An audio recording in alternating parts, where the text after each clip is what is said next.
السلام عليكم، أهلا ومرحبا بكم متتبعينا في القناة. شكرا لكم أحبائي على حبكم وتتبعكم، وكذلك على تعاليقكم المشجعة. أتمنى أن تكون جميع الوصفات التي يتم طرحها على القناة قد نالت إعجابكم ورضاكم بإذن الله، وكذلك أتمنى أن تكون قد باءت بالشفاء لكل من هو مريض بإذن الله. كما وأتمنى أن نقوم جميعنا بالدعاء لبعضنا البعض بالشفاء العاجل، شفاء لا يغادر سقما، فكما يقال دعوة 40 غريب مستجابة بإذن الله.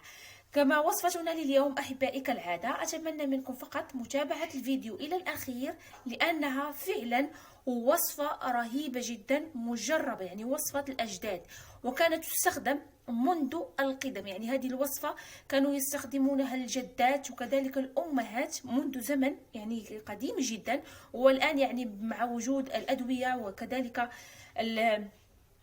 الوصفات التي تباع في الصيدليات أصبحنا نستغني عن هذه الوصفات الطبيعية. اليوم جئت أذكركم بهذه الوصفة الفعالة جدا لكل من يعاني من ضيق التنفس، الربو، وكذلك الكحة الشديدة والسعال، بالإضافة إلى أنها تعمل بشكل كبير جدا على طرد البلغم وتنقية الشعب الهوائية والجهاز التنفسي بصفة عامة. يعني وصفة فعالة جدا للصغار والكبار. فقط ما عليكم أحبائي إلا تتبع الوصفة ومشاركتها مع كل من هو في حاجة إليها. ليس بالضرورة أن تقوموا بنسخ الرابط أو إرسال الرابط، المهم عندي وهو أن تقوموا بنشر الوصفة فقط، ولو بالحوار ولو بالكلام، فقط من أجل أن تعم الفائدة وكذلك أن يكون هنالك شفاء بإذن الله. وصفة سهلة وبسيطة كما قلت لكم، بمكونات طبيعية 100%. أول مكون نحتاجه في هذه الوصفة ألا وهو الثوم. نحتاج الثوم، وحبذا لو يكون ثوم أحمر، ثوم أحمر. بالنسبة لهذه الكمية التي عندي اليوم سأحتاج فيها، أنا يعني أحضرت لكم الكمية مضبوطة بدون نقصان أو زياد من أجل أن تكون ناجحة بإذن الله. نحتاج حوالي 5 رؤوس من الثوم، يعني بحجم كبير. لاحظوا معايا، انظروا، فرأس الثوم هنا عندي كبير، يعني مقدار يعني فصين من الثوم، يعني كبيرة، رؤوس كبيرة من الثوم، حوالي خمسة من الرؤوس الثوم حمراء. كذلك نحتاج المسمار أو كما نسميه بالقرنفل. هنا عندي حوالي فقط 7 حبات من القرنفل كما تلاحظون معي أحبائي، 7 حبات من القرنفل. ونحتاج كذلك ليمونة حامضة، وهذا الليمون هنا يكمن السر، فهذه الليمونة هي ليمونة بلدية كيف ما كنقولوا، اولا حامضة، حامض بلدي. هذا الحامض البلدي هذا كيمتاز بزاف كثير، انه كيحمي لنا الجهاز التنفسي وكذلك كيقوي المناعة بشكل كبير جدا، وكما سأقوم باستخدامه في العديد من الوصفات. كما ونحتاج أحبائي 3 كؤوس. عندي هنا كؤوس متساوية بالنسبة في الحجم.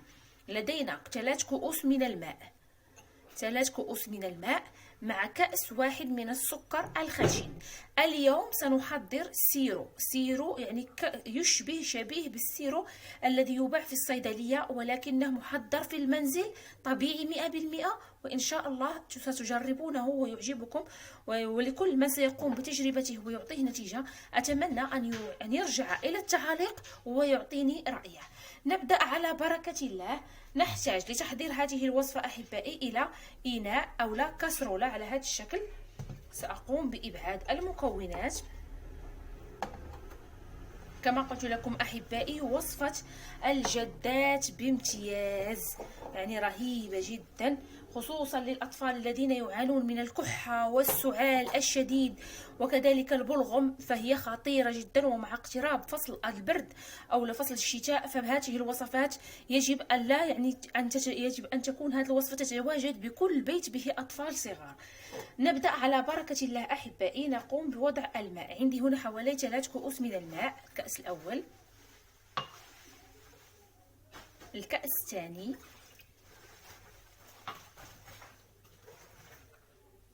والكأس الثالث. ثم نقوم بإضافة السكر الخشن. هنا السكر الخشن فقط من أجل تحضير السيرو، وكذلك يكون محبب بالنسبة للأطفال الصغار، سوف يشربونه بكل سهولة وبذلك فيه شفاء.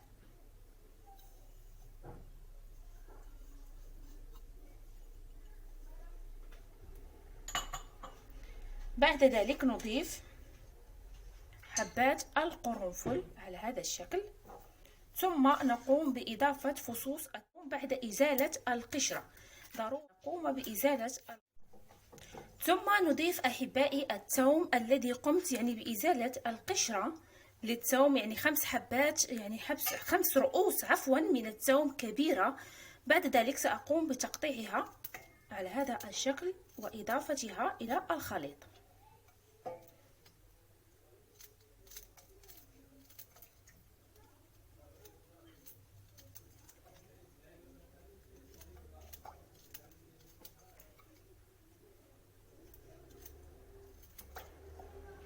ثم نضيف المكون الاخير، الا وهو كما قلت لكم الليمون الحامض البلدي.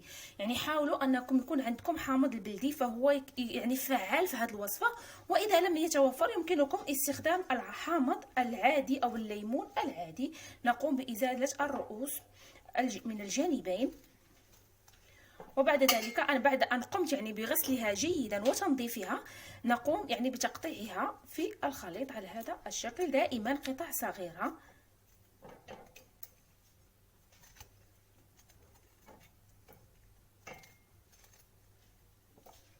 والحامض البلدي دائما يمتاز بكثرة المياه، فهو يكون مليء بالماء. انظروا معي شكله، فيه ماء سبحان الله. والحامض هو غني بالفيتامين سي الذي يحمي الجهاز التنفسي بشكل كبير، وكذلك مقوي للمناعة. ثم أحبائي نقوم بوضعها فوق النار دائما على نار هادئة، مع وضع غطاء. لماذا؟ لكي نحتفظ بجميع المنافع المتواجدة بالمكونات، وكذلك من أجل الحفاظ على الزيوت الطيارة، وبذلك نحصل على سيرو طبيعي بالأعشاب لمحاربة الكحة والسعال وطرد البلغم، وكذلك لكل من يعاني من ضيق التنفس أو الربو.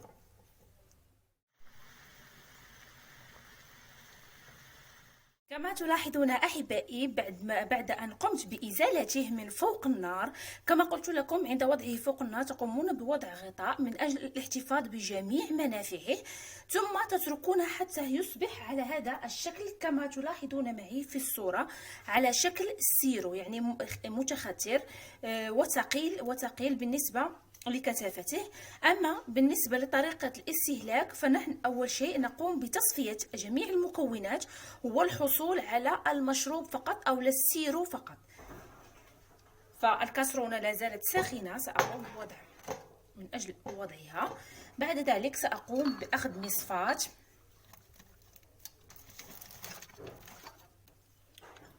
على هذا الشكل، وكذلك نقوم بأخذ قارورة زجاجية. يمكنكم استخدام قارورة دواء أو أي قارورة زجاجية متوفرة لديكم. بعد ذلك أنا هنا لا زال ساخنا، ولكن من أجل أن أريكم الطريقة سأقوم بوضعه في المصفاة على هذا الشكل كما تلاحظون معي.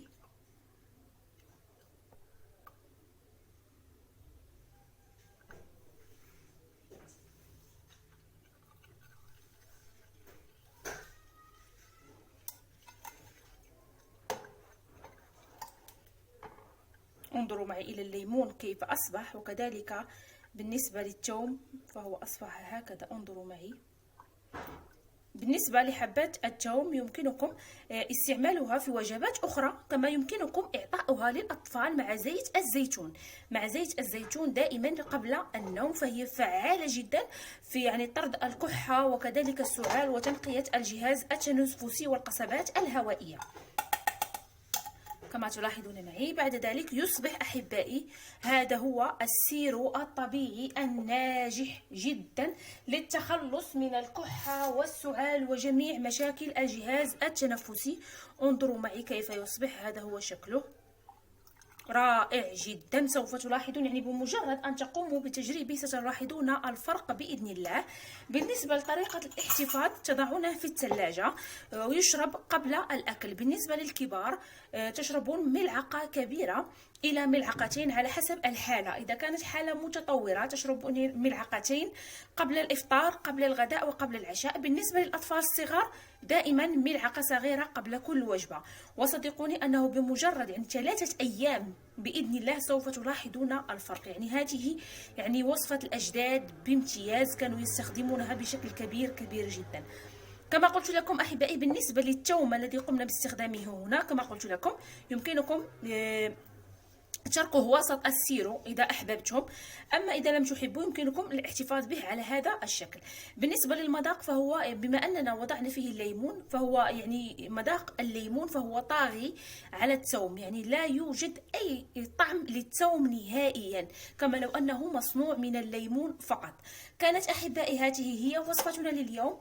كالعادة أتمنى منكم وأرجوكم مشاركتها مع كل من هو في حاجة إليها، فالدال على الخير كفاعله. ليس من الضروري نسخ الرابط وإرساله، وإنما فقط نشر المعلومة من أجل أن يستفيد الجميع. فهنالك العديد، حتى لو لم تكونوا أنتم في حاجة إليها فهنالك غيركم في حاجة ماسة إلى مثل هذه الوصفات.